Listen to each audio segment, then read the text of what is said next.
सोबत आमच्या शेतकऱ्यांकरता देखील माननीय शिवराजजींना आम्ही विनंती केली। विशेषतः आमचा कांद्याचा शेतकरी प्रचंड अडचणीत आहे।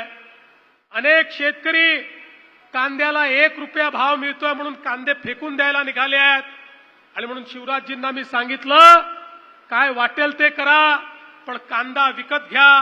कांदा नाशिवंत आहे, कांदा याचं शेल्फ लाईफ खूप जास्त नाहीये, त्यामुळे त्याची खरेदी करून साठवणूक करून पुन्हा तो मार्केटमध्ये आणायचा, या सगळ्या गोष्टी अडचणीच्या असतात। पण तरी देखील आपल्या विनंतीला मान देऊन आजपासनं महाराष्ट्रामध्ये शिवराज सिंग चौहान साहेबांच्या नेतृत्वात, माननीय मोदीजींच्या नेतृत्वात 12 रुपये 35 पैशाने कांद्याची खरेदी सुरू होते। माझ्या कांदा उत्पादक शेतकऱ्याला देखील एक मोठा दिलासा या माध्यमातून या ठिकाणी प्राप्त होणार आहे। आणि